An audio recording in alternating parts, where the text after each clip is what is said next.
ராஜீவ் கொலை வழக்கில் 7 பேர் தண்டனை பெற்றாங்க. அதில் ஒருத்தன் தான் பார்த்திங்கன்னா பேரறிவாளன். அவன் இன்றைக்கி சட்டத்தை படிச்சுட்டு இன்றைக்கி ஒரு லாயர் ஆகிட்டான்னு வச்சுங்களேன். அதை பற்றின வீடியோ தான் இந்த பார்ப்போம். இப்போ 1991ஆம் ஆண்டு ஸ்ரீபெரும்புதூரில் முன்னாள் பாரத பிரதமரான திரு ராஜீவ் காந்தி அங்கே தேர்தல் பிரச்சாரத்துக்காக வந்திருக்கிறாரு.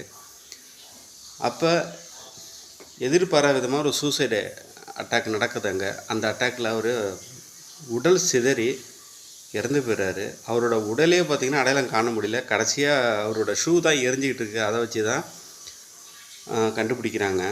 அவரோட இருந்தாங்க பல பேர் இறந்து போயிட்டாங்க. பாதுகாப்பு அதிகாரிகள்லாம் இறந்து போயிட்டாங்க.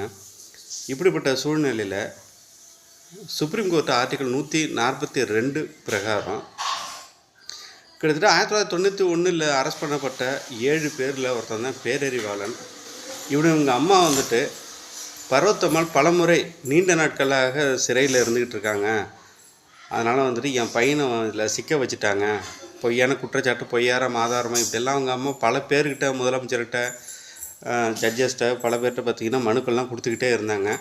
இவர் எப்படியா இருந்தாலும் விடுதலை பண்ணணும் அப்படின்னு சொல்லிட்டு அவங்க அம்மா ஒரு நீண்ட சட்ட போராட்டத்துக்கு பின்பு பார்த்திங்கன்னா கடந்த 2022ஆம் ஆண்டு பேரறிவாளன் உட்பட மொத்தம் 7 பேரையும் பார்த்திங்கன்னா விடுதலை செய்கிறாங்க. ஏன்னா 30 வருஷத்துக்கு மேலேயே சிறையில் இருக்காங்க அப்படின்னு ஒரு காரணத்தை காட்டி சுப்ரீம் கோர்ட்டுக்கு தனக்கு உண்டான உரிதான ஒரு அதிகாரத்தை பயன்படுத்தி ஆர்டிகல் 142 பிரகாரம் அவரை விடுதலை பண்ணிட்டாங்க. இப்போ என்னென்னு பார்த்திங்கன்னா விடுதலை பண்ண பிற்பாடு பேரறிவாளன் கர்நாடகாவில் உள்ள டாக்டர் அம்பேத்கர் சட்ட கல்லூரியில் சட்டம் பயின்றிருக்கார். சட்டம் பயின்று அவர் 2025ஆம் ஆண்டு அவர் தன்னுடைய சட்டப்படிப்பை கம்ப்ளீட் பண்ணிட்டான்னு வச்சுக்கலாம். இப்போ என்னென்னா ஹைகோர்ட்டில் பார் கவுன்சிலெலாம் அவருடைய பேரை பதிவு பண்ணிட்டாங்க.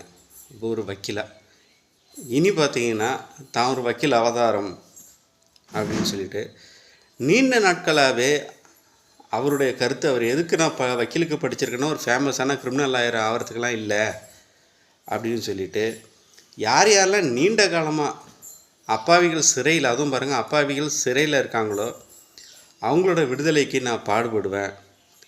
அதே நேரத்தில் ஏழ்மையான மக்கள்லாம் இருப்பாங்க இல்லைங்களா ஜெயிலுக்குள்ளே, அவங்களையும் நான் விடுதலை பண்ணுறதுக்கு என்னோடய சட்ட போராட்டம் தொடரும் அப்படின்னு சொல்லிட்டு என்ன ஒரு கால குடும்பம் பாருங்கள். ஒரு முன்னாள் பாரத பிரதமரை கொன்ன ஒருத்தவன் விடுதலை பண்ணியிருக்காங்க. அவன் சட்டம் பயின்று இப்போ எந்த நீதிமன்றத்தில் கோர்ட்டு கேஸ் எல்லாம் நடந்துக்கிட்டு இருந்துச்சோ, அதாவது முற்றிலும் சுப்ரீம் கோர்ட்டு விடுதலை பண்ணலை, நீண்ட நாட்களாக வந்துட்டு அந்த ஜெயிலில் இருக்கிறதுனால அதை ஒரு காரணமாக காட்டி விடுதலை பண்ணியிருக்காங்க.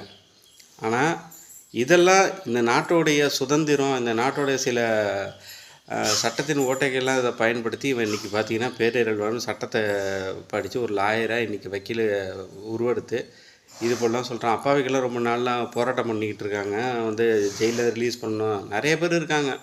சில பேர் அப்பாவிகளும் இருப்பாங்க, சில பேர் பார்த்திங்கன்னா குற்றம் எழுத்து உள்ளவரும் இருப்பாங்க.